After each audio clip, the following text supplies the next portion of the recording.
नमस्कार. नवीशा किचनमध्ये आपलं स्वागत आहे. तर आज आपण बनवणार आहोत तोंडात टाकताच विरघळणारी मऊसूद अशी पुरणपोळी. चला तर मग रेसिपीला सुरुवात करूया. तर मी 1 वाटी हरभऱ्याची डाळ घेतलेली आहे. वजनीप्रमाणे म्हटलं तर 250 ग्रॅम डाळ असेल. स्वच्छ 4-5 पाण्याने धुवून गरम पाण्यामध्ये भिजू घातली होती अर्धा तास आधी. आता आपण ती कुकरला लावून घेऊया. अर्धा तास झालेले आहे. अजून त्याच्यामध्ये गरम पाणी टाकतो आपण शिजण्यासाठी. थोडीसं हळद टाकतोय कलर आपल्या पुरणपोळीला येण्यासाठी आणि मऊसूद असे शिजण्यासाठी तूप टाकतोय अर्धा चमचा. आता 3 शिट्ट्या करून घेऊया. तोपर्यंत आपण पीठ मळून घेणार आहोत. तर 1 वाटी हरभऱ्याची डाळ आहे तर 1 वाटी गव्हाचं पीठ घेतोय आपण. मी मैद्याचा वापर अजिबात करत नाही आहे. चवीप्रमाणे मीठ टाकतोय. तरी पण खूप सुंदर अशा पोळ्या होतात. खूप छान अशा पोळ्या होतात मऊसूद अशा. आता थोडं थोडं पीठ पाणी टाकून आपण सैलसर असं पीठ मळून घ्यायचं. तर मला आता संध्याकाळी पुरणपोळ्या करायच्या आहेत 5 ते 6च्या दरम्यान.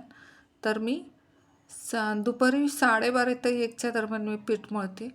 सैलसर असं मळून झालेलं आहे. आता 1 चमचा आपण तेल टाकतोय त्याच्यामध्ये आणि व्यवस्थित पीठ तेलामध्ये मळून घ्यायचं आहे. व्यवस्थित मळून घेते आणि 1 वाटी घ्यायची, त्याच्यावर ताट झाकायचं आणि फ्रीजमध्ये ठेवायचं. आपल्याला ज्यावेळेस पुरणपोळ्या करायच्या आहेत ना त्यावेळेस पीठ काढायचं. एक अर्धा तास आधी काढून ठेवायचं. आता झाकण टाकते आणि फ्रीजमध्ये ठेवते. खूप सैलसर असं पीठ तयार होतं. पण तोपर्यंत आपण मसाला पण तयार करून घेऊया. तर पुरणपोळीसाठी मसाला बनवते. तर बडीशोप घेतलेली आहे, जायफळ, सुंठ आणि 7 ते 8 हिरवे वेलची घेतलेले आहे. मिक्सरमध्ये साखर टाकलेली आहे आणि बडीशोप मात्र मी भाजून घेतलेली आहे. वास खूप छान येतो पुरणपोळीला आपला हा मसाला पुरणामध्ये घातला तर. आता मऊसूद असं फिरवून घेतलेलं आहे बघा. सालीसकट मी विलायची फिरवून घेतलेली आहे. आपली डाळ पण मऊसूद अशी शिजलेली आहे हे बघा. आता ही डाळ आपण गाळून घ्यायचं आहे पुरण चाळणीमध्येच. आणि आपण जेवढी डाळ घेतलेली आहे तेवढंच मी गूळ घेतलेला आहे आणि 1च चमचा फक्त साखर घेणार आहे. चव खूप छान येते आपल्या पुरणपोळीला, त्यामुळे थोडीशी साखर टाकलेली आहे त्याच्यामध्ये. डाळ टाकते, चटका देणार आहोत आपण. चवीप्रमाणे मीठ टाकायचं आहे. व्यवस्थित फिरवून घ्यायचं आणि आपण जे गूळ घेतलेला आहे ते टाकतोय आणि साखर थोडीसं 1च चमचा साखर टाकते फक्त.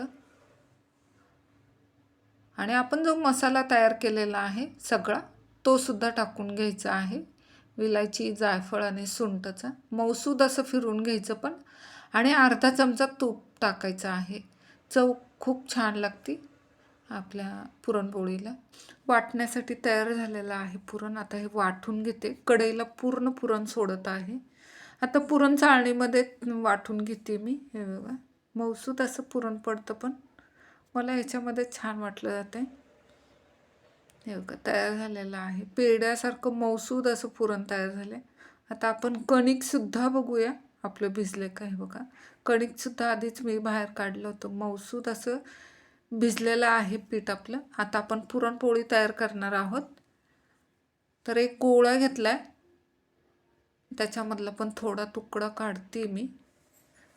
कणकेचा छोटा तुकडा घ्यायचा आणि पुरणेचा जास्त घ्यायचा.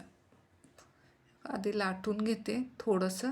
आता पुरण भरूया. मी गोळे पण तयार केलेले आहेत पुरणाचे. हे व्यवस्थित भरून घ्यायचं. पोळपटला मी माझं जर्मलचं पोळपट आहे, त्यामुळे ते पुरणपोळी चिटकू शकते, त्यामुळे मी कापड लावलेलं आहे. पिठामध्ये घोळून व्यवस्थित लाटून घ्यायचं. एका साईडला तवासुद्धा गरम करायला ठेवलेला आहे. कडा आधी लाटून घ्यायच्या.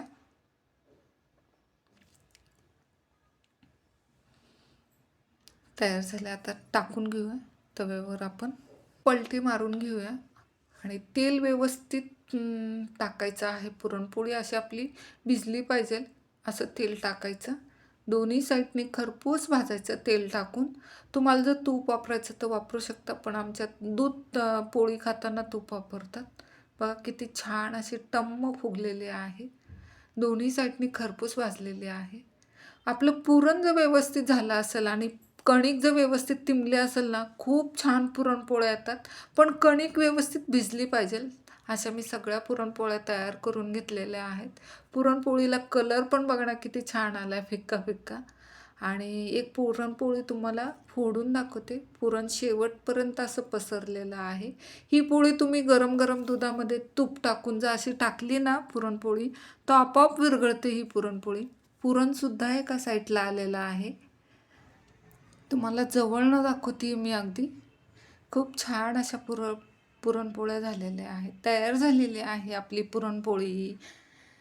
मऊसूद अशी पुरणपोळी. तुम्हाला ही रेसिपी आवडली असेल तर व्हिडिओला लाईक करा, चॅनलला सबस्क्राईब करायला विसरू नका. धन्यवाद. परत भेटूया अशाच नवीन रेसिपीसोबत. तोपर्यंत तुम्हा सर्वांना बाय बाय.